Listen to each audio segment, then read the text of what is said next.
Tribes பார்வையாளர்களுக்கு வணக்கம்.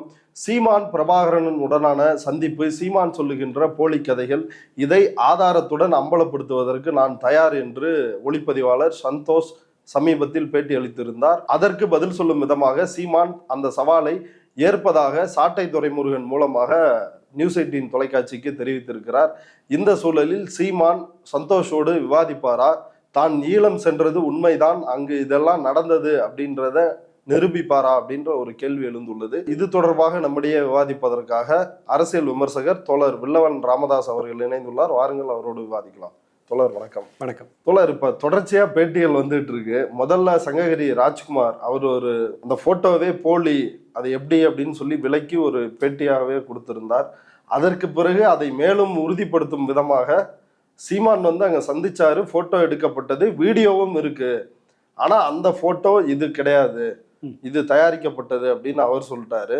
அப்புறம் சீமான் சொல்லுகின்ற இந்த கதைகள், இது எல்லாமே மற்றவர்கள் வாழ்க்கையில் மற்றவர்களுக்கு, இப்ப சந்தோஷுக்கு நடந்தது, பிரபாகரனை பார்த்தவர்கள் சொன்னது, இப்படியான செய்திகளை தனக்கு நடந்தது போல அவர் ஒரு 15 ஆண்டுகளாக கதை கட்டி வருகிறார் அப்படின்ற செய்தி. இப்ப அதை மேலும் உறுதிப்படுத்தும் விதமாக படப்பிடிப்புல ஆயுதத்தோட துப்பாக்கி பயிற்சி அப்படின்னு சொல்லிட்டு இருந்த அந்த புகைப்படம், அதை இடுமானங்கார்த்தி கூட வெளியிட்டு இப்ப அசிங்கப்பட்டிருக்கிறார். அது படப்பிடிப்பு தளத்தில் எடுக்கப்பட்டது அப்படின்றது வரைக்குமான விஷயங்களை இந்த அமர்தாஸும் சொல்லிருக்கிறாரு. நீங்க இந்த 10 நாட்களாக நடைபெறுகின்ற இந்த விவாதத்தை எப்படி பார்க்குறீங்க? இது அந்த ஆரம்பத்துலேருந்து பார்த்தா நமக்கு 15 வருஷமா அல்லது 10 வருஷமா நமக்கு இவர் பொய் தான் சொல்கிறாருங்கிறது நம்ம எல்லாருக்கும் தெரியும். நம்ம எல்லாரும் பல சமயங்களில் இப்போ சொன்னது எல்லாத்தையுமே ஒரு அனுமானமாக நம்ம பல சந்தர்ப்பங்களில் நாம் பேசிட்டு தான் வந்திருக்கோம். இது ஏன் உண்மையாக இருக்க வாய்ப்பு இல்லை.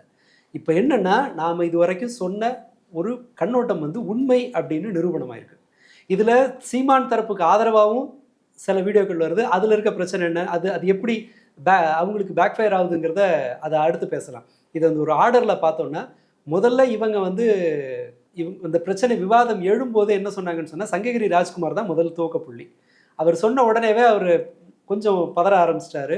நான் பார்க்கவே இல்லை, போதுமா அப்படி இப்படிங்கிற மாதிரி பேசி ஒப்பேத்திட்டு இருந்தார். அப்போது இவங்க சைடில் இருந்தே கூட இருந்த மற்றவங்க பேசட்டும் அப்படிங்கிற மாதிரி இவங்களே தான் பாயிண்ட் எடுத்து கொடுத்தாங்க. சந்தோஷ்னு ஒருத்தர் வந்துட்டாருன்னா நீ காலிங்கிற மாதிரியான, நீ அம்பலப்பட்டுருவ அப்படின்னு சொல்லிட்டு இருக்கும்போதே எங்கிருந்தோ நீண்ட மௌனத்துக்கு பிறகு சந்தோஷம் வந்திருக்காரு. ஆனால் அவர் என்ன சொல்றாருன்னா, நான் பதிவு பண்ணிட்டு தான் இருந்தேன். 2010 அவரும் பதிவு பண்ணியிருக்கிறதா, நான் இதெல்லாம் ரெக்கார்ட் பண்ணிட்டு தான் இருக்கேன், நீங்க தான் கவனிக்கல அப்படிங்கிற பாயிண்ட்டை வைக்கிறார். இவர்கள் 2 பேர் சொன்னதை பார்க்கும்போது தெரியும். சீமான் சொல்ற கதையில பார்த்தீங்கன்னா கால வரிசை இருக்காது. அவர் எப்போ முதல்ல, நம்ம இதை ஏற்கனவே பேசியிருக்கோம், ஒரு தொடர்ச்சியா இருக்காது. எப்போ போனோம் என்ன. இன்னொன்று, சீமானுடைய பேச்சுக்கள்லையே அவர் சொல்ற கதையெல்லாம் வரிசையை அடுக்கி பார்த்தீங்கன்னு வச்சுக்கோங்களேன், குறைஞ்சபட்சம் ஒரு 2.5 வருஷம் அவர் அங்கே இருந்திருந்தா தான் அந்த போர் சூழல்ல. ஏன்னா பிரபாகரனோட அண்ணன் மகன் அவர் என்ன சொல்றாருன்னா, பிரபாகரன் தன் குடும்பத்தை பார்க்கறதுக்கே மாசத்துல 1 இல்லை 2 முறை தான் சாத்தியம்ன்றார் அந்த நெருக்கடியான போர் சூழல்ல. அப்போ இவர் பிரபாகரனோட இவ்வளோ ஃப்ரீக்வெண்ட்டாக ஒன்றா சாப்பிட்றது, விதை சுடுறது, கப்பலை சுடுறது, எல்லா கதையும் நடந்திருக்குன்னா ஒரு 2 வருஷம் இருந்திருக்கணும். ஸோ தட் மதிவதனி அவங்களுக்கு அடுத்தபடியாக அதிக நாட்கள் பிரபாகரனுடைய செலவிட்டால் ஒழிய இந்த கதைகள் உருவாக வாய்ப்பில்லை. ஆனால் அவர் இப்போ ரீசெண்டாக பேட்டியில் என்ன சொன்னார்னு சொன்னால், அநேகமாக அது ஐதர் ரெட்பிக்ஸ் இல்லைன்னா தமிழ் தடமாக இருக்கலாம், 2ல் ஏதோ ஒன்று சொன்னார். 2 முறை அண்ணனை நான் சந்தித்தேன், நீண்ட நேரம் சந்தித்தேன், 2 முறை சந்தித்தேன், 3ஆவது முறை சந்திக்க வாய்ப்பு இல்லைன்றார். அவருடைய வார்த்தைகளே இது 2ம் அம்பலப்படுது. வீட்டில் உட்காந்துருந்தோம், காலைல சாப்பிட்டுட்டு இருந்தோம், போர் பயிற்சிக்கு போனோன்னு இவ்வளவு கதையை சொன்னீங்கன்னா, கப்பலை சுட போனோம், இது எல்லாத்தையும் கணக்கு போட்டு பார்த்தீங்கன்னா அவர் சொல்கிற ஸ்டேட்மெண்ட் அவருக்கே பொருந்தாது. இப்படி ஒரு சூழலில் இருக்கும்போது ஒரு கால வரிசையில் ஒரு ஒழுங்கோட எவ்வளவு நேரம் இருந்தோ, யார் யார் கூட இருந்தாங்க அப்படின்னு சொல்லிட்டு ஒரு ப்ராப்பர் டீட்டெயிலை அவர் கொடுக்குறாரு சந்தோஷ். அதான் என்னென்னா, நீங்கள் சுலபத்தில் சந்தேகப்பட தேவையில்லை.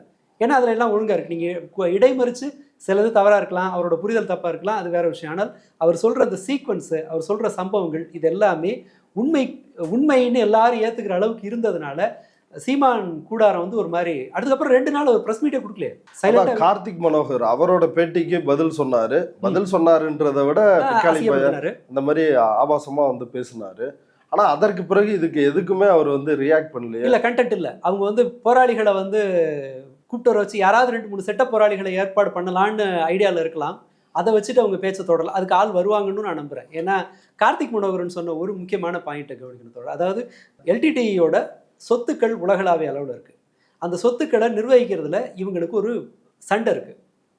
சண்டை இருக்குன்னு சொன்னால் நியாயமாக கேட்குறவனும் சண்டை தான் போடணும். அந்த சொத்தை குறைஞ்சபட்சம் இலங்கையில் இருக்கிற கொடும் வறுமையில், ஆப்பிரிக்காவை விட கொடிய வறுமையில் இருக்கிற குழந்தைகளெல்லாம் இப்போ நம்ம சாதாரணமாக பல இலங்கை யூடியூபர்ஸ் வந்து போடுறாங்க.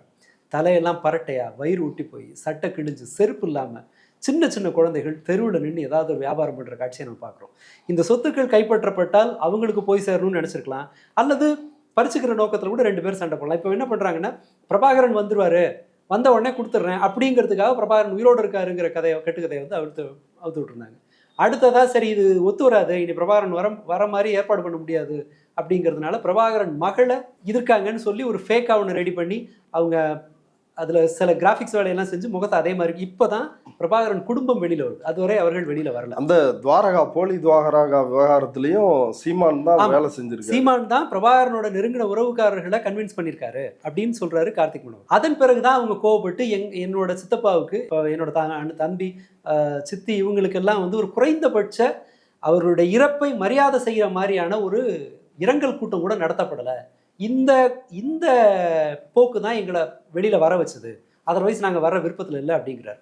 ஸோ இவங்க அந்த மாதிரியான ஒரு இரங்கல் கூட்டத்தை நடத்தினோடனே சுதாரிக்கிறாரு சீமான். இல்லை அண்ணன் செத்து போயிட்டாரு அப்படின்னு அப்போ தான் அவர் ஒத்துக்கிறார். இவங்க ஒரு பக்கம் அம்பலப்படுத்தின பிறகு சரி இந்த நெருக்கடியெல்லாம் வரும்போது சந்தோஷம் அந்த இதில் ஜாயின் பண்ணுறாரு.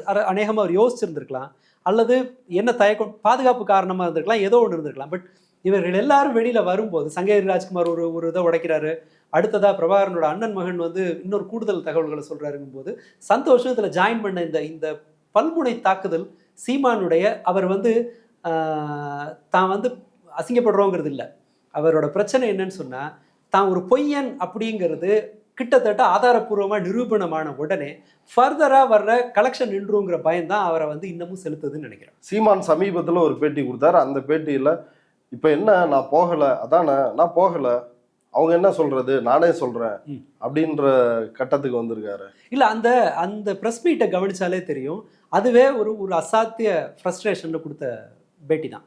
தான் இனி டிஃபெண்ட் பண்றதுக்கு ஒன்றும் இல்லை, தான் பொய்யன்னு நிரூபிக்கப்படுறதுல அவருக்கு சிக்கல் இல்லை, அது வேற ஒன்றை பாதிக்கும், தன்னோட இன்டர்நேஷ்னலாக தான் ஒரு இனி வந்து பேசுறதுக்கு மரியாதை இல்லாமல் போகலாம் அப்படிங்கிறதுல தான் அவர் பயப்படுறாரு. அந்த பேட்டிகளில் கூட பார்த்தா தெரியும், இவர் ஏதோ பெருசாக சாதிச்சிட்ட மாதிரி பேசிட்டு திரும்ப பிஹைண்ட் வுட்ஸ் இன்டர்வியூவில் சொன்னால் ஆடியன்ஸை திருப்பி பார்க்குறாரு, கைத்தட்டே இல்லை. ஸோ அது அந்த மார்க்கெட் வந்து போயிட்டுருக்கு, இவரோட ரோல் மார்க்கெட், இந்த மார்க்கெட் போகிறது தான் அவரால் சகிச்சிக்க முடியல. அது இவங்க கூடாரத்துக்குள்ளே எவ்வளோ குழப்பம் வருதுன்னு பாருங்கள். சந்தோஷோட பேட்டி வருது, ஒரு ஃபுல் நைட் வந்து இவங்க ஒரு மயான அமைதியில் இருக்காங்க. சிலர் வந்து என்ன பதில் பிரபாகரனை சந்திக்காட்டி என்னடா, நாங்கள் 35 லட்சம் ஓட்டு வாங்கினோம்ல, தமிழ் தேசியத்துக்கு ஒரு கட்சியை கட்டினார்ல, அதுவே எனக்கு போதும்னு சொல்லி ஒரு காம்ப்ரமைஸ் போஸ்ட்டுக்கு ஜோம்பிகள் வர ஆரம்பிச்சிட்டாங்க. அதன் பிறகு தாங்க முடியாமல் என்னென்னா முதல்ல சாட்டை துரைமுருகன் ஒரு பதிவு போடுறார். அண்ணன் வந்து நியூஸ் 18 தரப்பில் பேசினதாகவும் எந்த விவாதத்துக்கும் நான் தயாராக இருக்கதா சொன்னார். நீங்கள் நேர்மையான ஊடகவியலாளர் என்றால், நீங்கள் நேர்மையானவங்களா இருந்தால் ஒரு விவாதத்துக்கு, பொது விவாதத்துக்கு ஏற்பாடு பண்ணுங்க அப்படின்னு சாட்டை துரைமுருகன் சவால் விடுறாரு. சீமான் சைட்லேருந்து வரல, அவரோட பக்கத்தில் அது மாதிரி எந்த பதிவும் இல்லை. சாட்டை துரைமுருகன் சொன்ன பிறகு இவங்க என்ன எதிர்பார்த்துருப்பாங்கன்னா, நியூஸ் எதுவும் போகாது, கம்கமாக அமைக்கலான்ற மாதிரி நினச்சிருப்பாங்க போல். நியூஸ் 18 தரப்பில் என்ன பண்ணிட்டாங்கன்னா, நாங்கள் சந்தோஷிட்ட செக் பண்ணோம், சந்தோஷ் வந்து தயாராக இருக்கார், நீங்கள் ஒத்துக்கொண்டால் சீமான் வந்து நேரம் கொடுக்குற பட்சத்தில் நாங்கள் ஒரு விவாதத்தை ஒழுங்கு செஞ்சு அதை கொண்டு போகிற பொறுப்பை வந்து நியூஸ் 18 எடுத்துக்கும் அப்படின்னு சொல்லி ஒரு கார்டு போட்டாங்க. இந்த கார்டு போட்டோடனே நான் கூட ஒரு பதிவு போட்டிருந்தேன், எப்படியும் ஜகா வாங்குவாங்க இவங்க, இந்த சவாலுக்கு இந்த அறிவிப்புக்கு வந்து ஒத்துக்க மாட்டாங்க அப்படின்னு சொல்லியிருந்தேன். பல பேர் அப்படி தான் சொல்லியிருந்தாங்க. அதன் பிறகு தான் ஆன்டி கிளைமாக்ஸ் இது வருது. சாட்டை துரைமுருகன் இப்படி ஒரு போஸ்ட் போட்டாரா, இடும்பாவனம் கார்த்தி வேற ஒரு போஸ்ட் போகிறார், விவாதம்லாம் ஓகே தான், ஆனால் எங்களுக்கு விவாதம் பெரியார்லேருந்து ஆரம்பிக்கணும், இஷ்யூ ஸ்டார்ட் ஆனது பெரியார் தானே, பெரியாரை பற்றி விவாதத்துலேருந்து எல்லாரையும் வர சொல்லுங்க அப்படின்னு. ஸோ அடுத்தது வந்து நீங்கள் பெரியாரை பற்றின விவாதத்துக்கு நீங்கள் தயாராக இருந்தீங்கன்னா இவங்க என்ன பண்ணாங்கன்னா, கோல் போஸ்ட்டை கொண்டு போய் அதெல்லாம் முடியாது, வடுகர்கள் வந்தது நாயக்கர் வந்த காலத்தில், நீ நாயக்கர் காலத்துலேருந்து விவாதத்தை கொண்டு போய் அப்படிம்பாங்க. நீங்கள் அதுக்கும் ஏதாவது ஏற்பாடு பண்ணிங்கன்னா நேராக நகர்த்தி கொண்டு போய் ராஜராஜன் காலத்தில் தமிழ்நாடு சூப்பராக இருந்தது, நீ ராஜராஜன் காலத்துலேருந்து வாம்பாங்க. இவர் வரப்போகிறது இல்லை, அண்ணன் வரக்கூடாதுங்கிறதுல. இதில் என்ன பிராண்டுன்னு தெரியல, சாட்டைட்டை ஒரு மாதிரி கம்யூனிகேட் பண்ணி கார்த்திகிட்ட ஒரு மாதிரி கம்யூனிகேட் பண்ணி இல்ல பதட்டத்துல ஒருத்தர்கிட்ட ஒரு மாதிரி கம்யூனிகேட் இல்ல பண்ணிருக்காங்க. அவர் தான் அரை மணி நேரத்துக்கு மாத்தி பேசுறாங்க. ஆமா, அடுத்து வந்து அதை எப்படி சரி செய்யறதுன்னு ஆமா இது தெரியல. முதல்ல வந்து சவால் விட்டுருப்பாரு சாட்டைட்ட, சவால் விட்றா தம்பி பாத்துக்கலாம் அப்படின்னு இருப்பாரு. இல்ல இப்ப அண்ணனாமே அடிச்சு வீட்டுல உட்கார வைக்கிறதுக்காக சாட்டையே போட்டு விட்டாரான்னு தெரியல. இன்னும் சாட்டையை ஏத்து இவரால எதுவும் செய்ய முடியாதுங்கிறதான் எல்லாரும் சொல்ற தகவல். உள்ள அவங்க வெளியில வந்தவங்களும் சரி மற்றவங்களும் சரி, இவனாலதான் இவர் வீணா போறாருன்னு எல்லாரும் சொன்ன பிறகும் அண்ணன் பிடிச்சிட்டு இருக்காருன்னா என்ன கதைன்னு தெரியல. பட் அவர்களுக்குள்ளேயே ஒரு ஒருங்கிணைப்பு இல்லை. எப்படி இதை டிஃபெண்ட் பண்றதுன்னு தெரியல. காளியம்மாள் இத அன்றைக்கே வந்து மேடையில் சொன்னவர். ஆமா, அண்ணன் வந்து ஒரு 10 நிமிஷம் வந்து சந்திச்சுட்டு வந்து எவ்வளவு சாதிச்சிருக்காரு அப்படின்ற மாதிரி அவங்க பேச்சுவாக்குல சொல்லி விட்டாங்க. இன்றைக்கே அது உண்மை அப்படின்ற தகவலை எல்லாருமே வந்து சொல்லிட்டாங்க. ஆனா சாட்டை துரைமுருகனும் இடும்பாவனம் கார்த்தியும் தான் கொதிக்கிறாங்க. காளியம்மாவை காணோம், வேற யாரையுமே காணோம. இல்ல காளியம்மால தான் அந்த வந்து ஊரை விட்டு அண்ணன் தண்ணி புடக்கூடாதுன்னு ஒதுக்கி வச்சிட்ட மாதிரி தானே இருக்கு. அதான் நடுவில் ஒவ்வொரு முறை ஏதோ பேருக்கு சாஸ்திரத்துக்கு ஒரு தரம் கூப்பிடுறாங்களே தவிர, பட் அந்த இந்த இந்த லேண்ட்ஸ்லைடு ஆரம்பிச்சு வச்சவர் காளியம்மாள் தான். நம்ம அவருக்கு கொஞ்சம், அதாவது சீமான் விஷயத்துல அவருடைய சம்பாத்தியம் சிக்கல் தொடர், அதை அவங்க சம்பாதிக்கிறதுன்னா வெளிநாட்டு சினிமா நடிகர்களுக்கு பணம் தர்றாங்க. இவர் ஒரு அரசியல் சம்மந்தம் இல்லை தான். இப்போ இன்னைக்கு ஒருத்தர் கொடுத்துருக்காரு, பாலா மாஸ்டரா யாரோ ஒருத்தர், சீமான் நல்லவர் என்பதை ருசித்து பாருங்கள் அப்படிங்கிற மாதிரி ஒரு பேட்டி ஒன்று இப்போ கொடுத்துருக்காரு நியூஸ் 18ல. அதான் என்ன சொல்றாருன்னா, சீமான் போனது உண்மைதான், தலைவரோட ரொம்ப நெருக்கமாக பேட்டி கொடுத்தது உண்மைதான் அப்படின்னு அவர் சொல்றாரு. அப்படின்னு சொல்லிட்டு அந்த பேச்சு நான் நேரில் பார்க்கல, சீமான் தலைவரை சந்திச்சது உண்மைங்கிறதுக்கு அவர் சொல்ற ஆதாரம் என்னன்னா, சந்திச்சதா சீமான் சொன்னாருன்றார். அண்ணன் வார்த்தை தான் அங்கே ஆதாரம். இவர் தமிழ் தேசியத்தை கொண்டு போறாரு, அதனால சீமானுக்கு பக்கபலமா இருக்கணுன்றாரு. அல்லது ஒரு கற்பனையில கூட இருக்கலாம். அவர் தமிழ்நாட்டில் தமிழ் தேசியத்தை ஒருத்தன் அமைக்கிறான், அங்கே பெரும்பாலான வெளிநாட்டு வாழ் ஈழத்தமிழர்கள் வந்து ஒரு கற்பனை இருக்கு இல்லையா, சீமான் நீங்கள் சிஎம் ஆயிட்டாருன்னா அப்படியே பார்டர்லாம் ஓப்பன் பண்ணிடுவார், ஈழத்துக்கு எல்லா இதுவும் போயிடும், ஆர்ம்ஸ் எல்லாம் சப்ளை பண்ணி தனி ஈழத்தை பிடிச்சிடலாம் அப்படிங்கிற மாதிரியான ஒரு மாய கற்பனையில் அவங்க இருக்காங்க. அந்த கற்பனையில் கூட இருக்கலாம், அது இல்லை விஷயம். கடைசியில் தான் அவர் ஒரு சேம் சைடு கோல் போடுறாரு. பணம்லாம் இதை சொல்லி வசூல் பண்ணாருன்னு சொல்கிறாங்களே அப்படின்னு நெறியாளர் கேட்கும்போது, அவரெல்லாம் வசூல் பண்ணல, நாங்களாக இஷ்டப்பட்டு தான் கொடுத்தோம். அப்போ இன்டர்நேஷ்னல் கலெக்ஷன் ஓடிட்டு இருக்குங்கிறது அவர் ஒத்துக்கிறாரு. சீமான் நேரில் பார்த்ததை இவங்க யாரும் பார்க்கல, சீமான் சொன்னதை இவர்கள் நம்பிட்டு இருக்காங்க, அவ்வளவுதான். ஃபர்தர் ஆட் பண்ணணும்னு சொன்னால், நந்தகுமார்னு இன்னொரு அந்த இயக்குனர் போனார் இல்லையா, எல்லாளன் படத்தை இயக்குவதற்காக, கெட்டவன் அவர் நந்து போறார் இல்லையா, அவர் வந்து சீமானை எதிர்த்து பெரிய அளவில் பேசலை. அவர் முக்தாருக்கு ஒரு இன்டர்வியூ கொடுத்துருக்காரு, அது இன்னும் டேமேஜிங். டெய்லி குவார்ட்டருக்கு மேலே அந்த உள்ளூர் சரக்கை எங்கே ஷெல் தாக்குதல் 2.5 கிலோமீட்டருக்கு அந்த பக்கத்து நடக்கிற இடத்துல சீமான் வந்து டெய்லி சரக்கு போட்டு சலம்பியிருக்காரு. ஒற்றைப்பனைகள் குடிச்சாராம். ஆமாம், அந்த அந்த கிபிர் விமானம் தாக்குதலில் இவர் ரூம் ஜன்னல் தெரிச்சு உடஞ்சிருது. சண்டை போட்டிருக்காரு, என்னை கொண்டு வந்து சாவு விடுற மாதிரி பண்ணிவிட்டீங்க அப்படின்னு சண்டை போட்டிருக்காரு. அப்போ கதறல் அழுதுருக்காரு, டெய்லி அழுவாராம். அதனால அதை நான் சேர்க்கல, தினசரி அவர் அழுதுருக்காருன்னு தான் சொல்றாரு. அவர் சரக்கு போட்டு எல்லாரும் அழுவாங்களா அது மாதிரின்னு தினசரி அழுதுருக்காரு. அந்த என் உயிர் போனா பரவாயில்ல அப்படி இப்படின்னு சவால் விட்ட இவர் அப்போ என்ன பண்ணியிருக்காங்கன்னா, ஐயோ என் லைஃபே போச்சு, என்னை கொண்டு விடுவீங்க போட்டிருக்கேன்னு அழுவ. அந்த ஃபைட் மாஸ்டர் என்ன சொல்லுங்க, நீ ஒன்றும் இல்லாத ஆளு மொட்டை பையன், எனக்கு பொண்டாட்டி பிள்ளையெல்லாம் இருக்குது, நானே இருக்கேன், உனக்கு என்ன கேடுன்னு இருக்காரு. அப்போ எனக்கு வாழ்க்கையே இல்லையா அப்படின்னு சொல்லி இன்னும் கொஞ்சம் எக்ஸ்ட்ரா கதறி அதை ஒரு மாதிரி சமாதானம் பண்ணியிருக்கிறாங்க. இவர் அப்போ வந்து இவர் சொல்ற மாதிரி போருக்கெல்லாம் போல, மனைவி இதாக இருக்காங்க, விடவங்க, அவங்கள ஏதோ சேஸ் பண்ணியிருக்காரு போல் இருக்கு. உசுப்பி விட்டது நான் தான் சொல்றாரு, அந்த பொண்ணை கல்யாணம் பண்ணிங்கன்னு சொல்லிட்டு அந்த கனவுல தான் இருந்திருப்பார் போல. மேற்கொண்டு சேரலாதன், எப்பா இவர் ரெண்டுமே ரெஸ்டாரண்ட்டுக்கு வர வேணா, உனக்கு சோத்தை அங்கேயே அனுப்பிடுறேன் அப்படின்ற லெவலுக்கு சொல்லியிருக்காங்க. அப்படின்னா மோசமாக நடந்திருப்பாங்கன்னு தான் நம்ம புரிஞ்சுக்க வேண்டியிருக்கு. அதே சேரலாதன் தான் இங்கே வந்த பிறகு முக்கியத்துவம் வாய்ந்த ஸ்கைப் கால்ஸுக்கு விஜயலட்சுமியோட கால் அட்டன் பண்ண, இனிமேல் அவனுக்கு நான் காலே பண்ண மாட்டேன் அப்படின்னு சொல்லியிருக்காரு. ஸோ பரவலாக பெண் பிரச்சனைகள் வந்து தொடர்ந்து அங்கேயும் செஞ்சுருக்காரு. அதாவது தன்னுடைய சேட்டைகளில் எதையுமே அவர் போர் சூழலுக்கு போன போது நிறுத்தலை. இப்போ இது என்ன ஆகும் இந்த விவகாரம்? இப்போ நாம் தமிழருக்குள் இது என்ன வகையான தாக்கத்தை ஏற்படுத்தும்? ஒரு அமைதி அப்படின்றத பார்க்குறோம். இந்த அமைதி அப்படின்றது நம்ம அண்ணன் தான் தமிழ் தேசியத்தை தமிழ்நாட்டில் கட்டமைத்திருக்கிறார், அதனால நம்ம எல்லாத்தையும் பொறுத்துக்குவோம் அப்படின்ற அமைதியா இருக்குமா, இல்லை இதில் இருந்து வெளியேறுவார்களா, என்ன நடக்க போகுது? இல்லை, இப்போ இருக்கிற நெருக்கடி என்னன்னா, அவர் தன்னுடைய வெப்பன்ஸ் ஒன்று இழந்துகிட்டே இருக்காரு. கேட்குறவனை பிடிச்சு நிறுத்தினது எது? அவர் நல்ல அருமையாக கதை சொல்கிறார். கதைக்கு ஒரு பெரிய ரோல் இருக்குது. உளவியல் ரீதியாக பார்த்தாலே நீங்கள் நல்ல கதை சொல்ல கற்றுக்கிட்டீங்கன்னா எந்த இடத்துலையுமே உங்களால் மக்களை ஏமாத்துறது சுலபம். இவர் வந்து ரொம்ப அருமையாக இந்த ஒரு கதையை வந்து திரைக்கதையை ப்ரொடியூசர்களுக்கு எக்ஸ்பிளைன் பண்ணுறதுல ஒரு அசாத்திய திறமை இருக்கவர். அதே மாதிரி மியூசிக்கோட சொல்லுவாராம் கதையை, பேக்ரவுண்ட் மியூசிக்கோட சொல்லுவாராம் அந்த எமோஷன்ஸோட. ஸோ இந்த கதை இனி வந்து இந்த ஈழ கதைகளை அவர் முன்னாடி நினைச்ச மாதிரி பேச முடியாது. இவர் ஒரு பொய்யர் அப்படிங்கிறது எல்லா இடத்துலையும் தெரிஞ்சிட்டதுனால இனி அந்த கதைகளை பெருசாக சொல்ல முடியாது. ஸோ அது என்ன விளைவை ஏற்படுத்தும்? மார்க்கெட் அடிபடும், அவ்வளவுதான். இப்போ இவங்க ஏன் கதறாங்க? தொண்டர்கள் மத்தியில் என்ன, தொண்டர்களை விட எனக்கு பெரிய பிரச்சனையாக தோன்றது என்னன்னு சொன்னால், இன்டர்நேஷ்னல் கலெக்ஷனில் ஒரு டென்ட், ஒரு அடி விழுவுன்னு தான் நினைக்கிறேன். அதில் ஒரு கணிசமான இது இருக்கும்.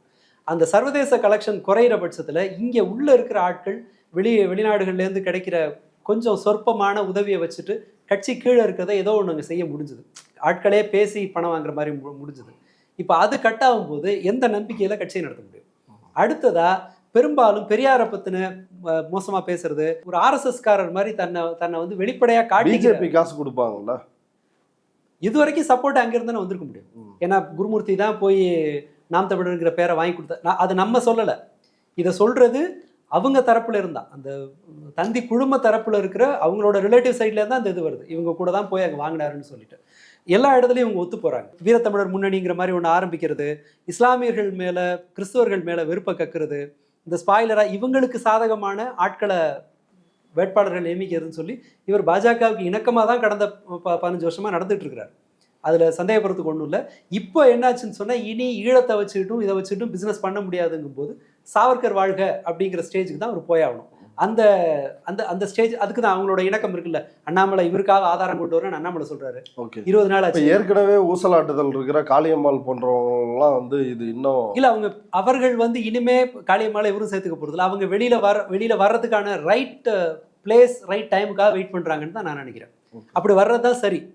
இடும்பாவனம் கார்த்தி, சாட்டை துரைமுருகனை தவிர மற்றவர்கள் அந்த இடத்துல நீடிக்கிறதுக்கான அர்த்தம் இல்லாமல் போகுது. அது என்ன நோக்கத்துக்காக கட்சியில் இருந்தாலும் சரி, தமிழ்நாட்டில் ஆட்சியை பிடிப்பாரு அப்படிங்கிற நம்பிக்கை இருக்கிறவன் இனி அங்கே இருக்க முடியாது. ஏன்னா அதற்கான வாய்ப்பு இல்லை. போட்டிக்கு அவர் வந்துட்டார், நடிகர் விஜய் ஒருத்தர் வந்துட்டார். ஸோ இந்த 8% கை வைக்கிறதுக்கு தான் அவர் வர்றாரு. அப்படி ஒரு பிரச்சனை இருக்குது. ஈழக்கதைகளை சொல்லி ஈழக்கதைகளுக்காக அந்த உணர்ச்சி வசப்பட்டு இவங்க கூட இருந்தவர்கள் இனி இருக்க போகிறதில்ல. அவங்க வந்துடலாம். 10 வருஷமா பெரியாரோட கருத்துக்களெல்லாம் நாங்கள் பேசிகிட்டு இருக்கோம், நாங்கள் தான் சரியாக பேசுகிறோம் அப்படிங்கிற மாதிரி. ஏன் சொல்கிறேன்னா, இவருக்காக விஜயலட்சுமி 2011 இவர் மேலே குற்றச்சாட்டு வைக்கிறாங்க. அப்போது இவருக்கு சாதகம், இவருக்கு சப்போர்ட்டுக்கு பேசிக்கிட்டு தடா சந்திரசேகர் வர்றாரு. ஆனந்த விகடனில் ஒரு பேட்டி இருக்குது, இப்போ கூட எடுத்து பார்க்கலாம். அதில் என்ன சொல்கிறாருன்னா, பகுத்தறிவு பாதையில் பயணிக்கிற சீமான் இந்த மாதிரி பில்லி சூனியம் வச்சுட்டாருன்னு சொல்கிறதெல்லாம் நம்புகிற மாதிரி இருக்கா? இதுலேருந்தே தெரியலையா அவங்க சொல்கிறது பொய்ன்னு சொல்கிறாரு. அப்படி சொன்ன சீமானோட நிலைமை இன்னைக்கு என்ன? ஸோ அவர் அந்த பகுத்தறிவெல்லாம் தூக்கி கடாசிட்டு பெரியாருக்கு எதிராக அப்படி ஒரு பேசுகிற நபர், முற்போக்கா பேசுகிறவர், ஒரு புது அரசியலை கொண்டு வராரு நம்பிட்டு இருந்தவன் இனி எங்கே இருக்க முடியாது. பணத்துக்கு அல்லது ஒரு கட்சி, ஒரு பொறுப்பு, இதில் இருந்து நாம் அரசியலில் முன்னேறி வந்துடலாம் அப்படின்னு ஒருத்தன் நினைப்பான். அவனுக்கு என்ன சொன்னார், என் தலைமுறை இல்லை அடுத்த தலைமுறையில அந்த கட்சி ஆட்சி அமைக்கும், நான் தோத்தாலும் நான் தனியாக தான் நிற்பேன் அப்படின்னு சொன்ன பிறகு என்ன ஆகுதுன்னா, ஒரு அரசியல் கட்சியாக இருக்கிறவனும் இனி இந்த இடத்துல இருக்க முடியாது. ஸோ இந்த கூடாரம் ரொம்ப வேகமாக கலைஞ்சு காணா போகும். அதை தான் மார்க்கெட்டில் லைம்லைட்டில் இருக்கிறதுக்காக அவர் என்ன பண்ணுவார்னா, அடுத்ததாக இனி அவர் டீல் பேசுறதுக்கு ஒன்று தான் இருக்குது. பெரியார் அடிக்கிறேன், அமௌண்ட்டு கொடு. இப்போ அடுத்தது என்ன பாக்கி இருக்குது? யார் அவர் அடித்து தூக்கி போட்ட யாரெல்லாம் சப்போர்ட் பண்ணாரோ எல்லாரும் எது பேசிட்டாரு, பெரியார் வரைக்கும் வந்தாச்சு. இனி பாக்கி இருக்குது பிரபாகரன் ஒருத்தர் தான். பிரபாகரன் ஒரு மலையாளி, பிரபாகரனை தூக்கி எறிவோம் அப்படின்னு சொல்லி பேசினார்னா பாடி எடுத்துடலாம். இப்போ சீமான் கட்டாயம் அந்த விவாதத்துக்கு வரப்போறது இல்லை, நிச்சயமா வர முடியாது. வந்து அவர் அம்பலம் ஆயிடுவாரு, அவரால் எதிர்கொள்ள முடியாது. இந்த அவசரக்காரர்களால ஒரு பொதுவான ஒரு ஆளை வச்சு அவங்களால எதிர்கொள்ள முடியாது, வரமாட்டார். இப்போ ஐபிசி தமிழ்ல ஒருத்தர் மெய்காப்பாளர், பிரபாகரனோட மெய்காப்பாளர் அப்படின்னு ஒருத்தர் வந்து சீமானுக்கு சர்டிஃபிகேட் கொடுக்குறாரு. இப்படி பலரும் ஒரு சிலர் சமூக வலைதளங்கள்ல எழுதுறாங்க. இல்ல அது அந்த பேட்டி மட்டும் சொல்லிடலாம். அந்த பேட்டி எந்த காலத்தில் எடுக்கப்பட்டதுன்றதை பற்றி அவங்க மென்ஷன் பண்ணல. நாமன்னா அந்த தேதியை போடுவோம் இல்லையா, நீங்கள் பழைய 5 வருஷம் முன்னாடி எடுத்த ஒரு நேர்காணலை இப்போ போடுறீங்கன்னா அந்த எந்த தேதியில் எடுக்கப்பட்டதுன்னு போடுவோம். இன்னொன்று, அது ஏன் டார்க் ஆக்கி வச்சுருக்காங்கன்னு எனக்கு தெரியல. அது ஒரு வழக்கமான லைட்டிங்கில் அது இல்லை. இன்னொன்று, அந்த வீடியோவை பாருங்கள், 16 நிமிஷத்து வீடியோ. அதில் ஒரு பெரிய அறிமுகம் அது இதெல்லாம் இருக்குது, சீமானை பற்றி பெருசாக அவரோட ஃபோட்டோவோடு இருக்குது. 8வது நிமிஷத்தில், இது 8லேருந்து 9 நிமிஷத்துக்குள்ளே அவர் ஒரு கேள்விக்கு சொல்லிட்டு இருக்கும்போது பக்கத்தில் திரும்பி பார்த்து யாரோ ஒருத்தர் கேட்டு சொல்கிறார். அந்த நேர்காணலே ஒரு மாதிரி குழப்பமாக இருக்கிற மாதிரி தெரியும். அது ரொம்ப இப்போ பழசுன்றாங்க புதுசுன்றாங்க, நம்ம அதை கால எல்லையை பற்றி அவங்க குறிப்பிடலை. அடுத்ததாக அவர் சொல்றது என்னன்னா, பிரபாகரனோட மெய்காப்பாளர்ன்றார்ல, அவர் என்ன சொல்றாருன்னா, இல்லை மெய்காப்பாளர் இருப்பாங்க, நான் அவங்களுக்கு சமயக்கட்டிலேருந்து டீ வாங்கிட்டு போய் கொடுப்பேன் அப்படின்றார். மற்றவர்களுக்கு ஏன் இதை இன்னும் டிஃப்ரென்ஷியேட் பண்ண வேண்டிய தேவை இருக்குன்னு சொன்னால், சந்தோஷ் தான் யாரு, திரும்ப விவாதத்துக்கு வர்றேன் அப்படிங்கிறத வந்து குறிப்பிடுறாரு. இன்னொருத்தர் அந்த அமர்தாஸ் வந்து என்ன சொல்றாருன்னா, தான் எங்க இருக்கேன், தான் என்ன செய்யறோங்கிறத அவங்க அதை குறிப்பிடுறாங்க. இவர் வந்து ஒரு முகத்தை காட்டுற தலைமறைவு போராளி மாதிரி இவர் இருக்காரு. ஸோ இவர் மீதான நம்பகத்தன்மை அப்படிங்கிறது இல்லை, அதை நம்ப முடியல. ரெண்டாவது, அவர் சொல்றதுலேயே எனக்கு தெரிஞ்சு 2 முறை சீமான் பிரபாகரனை சந்திச்சாரு, எனக்கு தெரியாம 3 முறை பிரபாகரனை சந்திச்சாருன்னு அந்த பையன் சொல்றாரு. சீமானோட கடைசி வாக்குமூலத்தின்படி அவர் பிரபாகரனை 2 முறை தான் சந்திச்சாரு, 3வது முறை சந்திக்க வாய்ப்பு இல்லைன்றாங்க. ஸோ ஆனா இந்த கெட்டவன் நந்து இவங்க மற்றவங்க எல்லாம் சொல்றது ஒரு தடவை தான் சந்திச்சாரு. ஆமா, அவர் ஒரு பிப்ரவரி 9ஆம் தேதியிலிருந்து பிப்ரவரி 23ஆம் தேதி வரைக்கும் இருந்தாரு, 13 நாள் இருந்தாங்கன்னு சொல்றாங்க. ஆமா, இது வந்து இந்த குழப்பம் என்னன்னா, யார் அதிகம் நம்பத்தக்கவர்கள் அப்படின்னு சொன்னா நம்ம கண்ணை மூடிட்டு இவங்களை சொல்லிடலாம், சந்தோஷோ அமர்தாஸ் இவங்க எல்லாமே சொல்லிடலாம். மற்றவர்கள்ட்ட ஒரு தேவை இருக்கு. அவர் பாலா மாஸ்டர்னு ஒருத்தரா, அவர் சொல்றதுல என்னன்னு சொன்னா, அவருக்கு ஒரு கனவு இருக்கு, இப்போ இவர் வந்து ஈழத்தை பிடிச்சிருவாருன்னு சொல்லி. அவரும் நேரில் பார்த்ததா எதையுமே சொல்லலை. அவர் குப்பரை அடிச்சு படுத்துட்டு இருந்தாரு, நான் போய் எழுப்பி கேட்டேன், அண்ணனை பார்த்துட்டு வந்துட்டேன் அப்படின்னு, தலைவரை பார்த்துட்டேன் அப்படின்னு சொன்னாருன்றதான் வாய்வழி தகவலாக தான் இருக்குது. ஸோ நாம் இவர்கள் தான் அவ்வளோ தூரம் போக வேண்டியில்லை. பொது மக்களே, இப்போ சீமானோட ஆட்களே கூட அவங்களோட போஸ்ட் எல்லாம் பார்த்தீங்கன்னா தெரியும், பிரபாகரனை மீட் பண்ணலன்னா என்ன, 35 லட்சம் ஓட்டு வாங்கிட்டார்ல, அது பத்தாதா அப்படிங்கிற காம்ப்ரமைஸுக்கு இவங்க எல்லாருமே வந்துட்டாங்க. கார்ட்டூனிஸ்ட் பாலா ஒன்று போட்டிருக்காரு, மான மரியாதையெல்லாம் பார்க்க மாட்டான், உயிருக்கெல்லாம் பயப்படாதவன், அவனுக்கு இந்த மாதிரி எல்லாமா போட்டு அவரை முடக்கிட முடியும்னு, மானம் பார்க்க மாட்டாருன்னு அவரே சொல்லிட்டார். அவங்க சைட்ல வந்துருச்சு. அதனால இவங்களே அந்த செட்டில்மெண்ட்டுக்கு வந்துட்டாங்க. இனி பிரபாகரன் கதையை வச்சு ஓட்ட முடியாதுன்னு. இப்போ இது என்ன மாதிரி ஒரு மனநிலை? அந்த போட்டோவே இல்லை, ஒரு போலியான புகைப்படத்தை தயாரித்து நான் பிரபாகரனை சந்தித்தேன், மணிக்கணக்காக வந்து இதெல்லாம் பேசினேன், ஆமக்கறி சாப்பிட்டேன், இந்த மாதிரி பல கதைகள், இதெல்லாம் ஒரு துணிச்சலாக சொல்லிட்டு அதை ஒரு தைரியமாக ஃபேஸ் பண்ணிக்கிட்டு அப்படி ஒரு நபராக இருக்கிறாரு. அவருடைய உளவியல் வந்து எப்படிப்பட்டது? அது எனக்கு தெரியறது என்னன்னு சொன்னால், சந்தோஷ் வந்து என்ன சொல்கிறாருன்னா, அது ஒரு ஹாலுசினேஷன் அப்படின்னு சொல்கிறார். எனக்கு தெரியறது என்னன்னு சொன்னால், அவருக்கு உண்மைக்கும் பொய்க்கும் அந்த பேத்தலாஜிக்கல் லேயர், அதாவது இயல்பில் அவர்களுக்கு வந்து பொய்யும் உண்மையும் ஒரே மாதிரி சொல்லுவாங்க. அந்த மாதிரியான ஒரு நிலை இருக்கலாம்னு ஒரு சந்தேகம் இருக்குது. ஏன்னா அவர் உறுதியாக நம்பி பேசுகிறார். பல சமயங்களில் முதல் முறை ஒரு மாதிரி தாங்கி பேசுவார், அந்த கதையை 2வது முறை பேசும்போது ஸ்ட்ராங்காக பேசுவார். அவர் இன்னொன்று அந்த இந்த மாதிரி கதைகளை சொல்லும்போது உங்களுக்கு வருமானம் நிறைய வருது, உங்களுக்கு அடையாளம் நிறைய கிடைக்குது அப்படிங்கிற பட்சத்தில் அந்த கதையை வந்து நம்ம தான் உங்கள் மூலம் முயற்சி பண்ணணும். பல சமயங்களில் இந்த காட்டில் நீங்கள் தொலைஞ்சு போகும்போது, இல்லை ரொம்ப நெருக்கடியான சமயத்தில் யாரோ ஒருத்தர் பக்கத்தில் வந்து உங்களுக்கு சப்போர்ட் பண்ணுற மாதிரி மாய தோற்றத்தை உங்கள் மூளை உருவாக்கும்னு சில இதெல்லாம் இருக்குது, சில டேட்டாலாம் இருக்குது. இது மாதிரி மூளை வந்து கற்பனைக்கும் யதார்த்தத்துக்கும் உண்மையை வந்து பிரிச்சறியணும்னு சொன்னால், உங்களோட உண்மையையும் பொய்யையும் பக்கத்தில் இருந்து சொல்கிறதுக்கு ஒரு ஆள் வேணும். நமக்கு தெரியும் இல்லையா, கனவுக்கும் நம்ம காலையில் எந்திரிக்கும் போது நம்ம கண்ட கனவுக்கும் நிஜத்துக்கும் வித்தியாசம் தெரியாமல் குழந்தையில நம்ம எந்திரிச்சிருப்போம். அண்ணன் அந்த லெவலில் தான் இருக்கார். ஆனால் அது ஒரு வாய்ப்பாக அவர் கொடுக்க அவசியம் இல்லை. இது அவர் தன்னுடைய வருமானத்திற்காக, தன்னுடைய அரசியல் இருப்புக்காக அதை அவர் பயன்படுத்துறாரு. இன்னொன்று, ரொம்ப பலரை இந்த பேரை வச்சுட்டு மாட்டி விட்டுருக்காரு. யாரெல்லாம் சீமானை வந்து சந்திக்கிறாங்களோ அவங்களெல்லாம் அடுத்த 2 நாள் 3 நாள்ல கியூ பிரான்ச் அரெஸ்ட் பண்ணுது பொறுப்பாளர் மாட்டி விடுறதுக்காக கூட இருந்திருக்கலாம். இதெல்லாம் வந்து சிஐ எல்லாம் அந்த மாதிரி நிறைய வேலையை பண்ணியிருக்காங்க. இந்த அமெரிக்கா உண்மையில ஈழ துரோகி வந்து சீமான் தான் போல அப்பட்டமான. நீங்க தமிழ்நாட்டில் ஒழிச்சிட்டார்ல தோழர். இப்போ வேற யாராவது தமிழ் தேசியம் பேசுற ஒரு நபரை, தமிழ் தேசியத்தோட இதுக்கு முன்னாடி அதுக்கு ஒரு பாத்திரம் இருந்தது. அது என்ன செஞ்சதுன்னு சொன்னா, திராவிட கட்சிகளுக்கு தமிழ்நாட்டுக்கு நீ கூடுதலா செய் அப்படிங்கிற ஒரு அழுத்தத்தை அது கொடுத்துச்சு. மற்றவங்க அப்படி பண்ணுறாங்க, நீ தமிழுக்கு, அவங்க நம்ம மொழிக்கு அவன் அவ்வளோ பண்ணுறான், நீ ஏன் நம்ம மொழிக்கு இவ்வளோ பண்ண மாட்டேங்கிற அப்படின்னு வந்து ஒரு அரசியல் அழுத்தத்தை கொடுத்தாங்க. அப்போ என்ன செய்ய வேண்டியிருந்துச்சுன்னா, அரசாங்கம் இதுக்கு ஒரு எதிர்வினை ஆற்ற வேண்டியிருந்துச்சு. நாங்கள் தமிழுக்கு நிறைய செய்கிறோம் பாரு, இது செய்கிறோம் பாருன்னு ஒரு செக் அண்ட் பேலன்ஸ் இருந்தது, ஒரு சுட்டி காட்டுற ஒரு அமைப்பாக இருந்தது. அல்லது தமிழ் தேசிய இயக்கங்கள் வளரக்கூடாதுங்கிறதுக்காக தமிழ்நாட்டோட வளர்ச்சிக்கு ஏதோ ஒன்று செய்ய வேண்டியிருந்துச்சு. இப்போ என்ன பண்ணிட்டாருன்னா, தமிழ் தேசியங்கிற வகை மாதிரியே ஒழிச்சிட்டார். இப்போ யாராவது கேட்டு பாருங்க, பெருஞ்சதன்னார தெலுங்குட்டாங்க ஒரே அடி சொன்ன உடனேவே அவர் தெலுங்கரா அப்படின்ட்டாங்க. இன்னும் பாக்கி யாருன்னு தெரியல. இவங்க அடுத்து பாவாணர் தெலுங்கரா போறாரு, ஏன்னா அவரும் பெரியாரை பாராட்டி பாடி இருக்காரு. ஓகே, அந்த மாதிரியான இவர்களால் யாரையும், இது ஒரு அடியால் படை, யாரையும் தூக்கி போட முடியுங்கிறதுனால இவங்க தமிழ் தேசியம்ங்கிற ஒன்று இல்லாமல் பண்ணிட்டாங்க. அடுத்ததாக இந்த மாதிரி எவன்லாம் வெளியே அவனை போட்டு கொடுக்குற வேலையை இவங்க தான் பண்ணியிருக்கிறாங்க. அந்த சர்வதேச அளவில் ஈழத்தமிழர்கள் ஒன்று கூடி தங்களுடைய சப்போர்ட்டை இலங்கைக்கு கொண்டு போகாம இங்க இருக்கிற இவங்களுக்கு அள்ளி கொட்டுனதன் மூலமா இலங்கைக்கு ஒரு நெருக்கடியிலேருந்து இவர் காப்பாத்திருக்காரு. ஸோ அவங்களுக்கு வந்து ஒரு மல்டி பெனிஃபிட் இருக்கிற கூடுதலாக இப்போ வந்து இந்துத்துவாவுக்கு சர்வீஸ் பண்ணுறாங்கல்ல. இப்போ பெரியாரை கை வைக்கணும், பிரபாகரன் அசைன்மெண்ட்டை முடிச்சிட்டான் தம்பி, ஸோ நம்ம அடுத்து பெரியார் அசைன்மெண்ட்டை கொடுக்கலாம் அப்படின்னு ஆர்எஸ்எஸ் வந்து முடிவெடுத்திருக்க வாய்ப்பு இருக்குது. அதுதான் இப்போ எக்ஸிக்யூட் பண்ணுறாரு நினைக்கிறேன். ஓகே தோழர், எந்த அளவுக்கு இது போக போகுது அப்படின்றத பார்ப்போம். இவ்வளவு நேரம் நம்முடைய நேயர்களுக்காக நேரத்தை ஒதுக்கி கருத்துக்களை பகிர்ந்துட்டதுக்கு மிக்க நன்றி. நன்றி.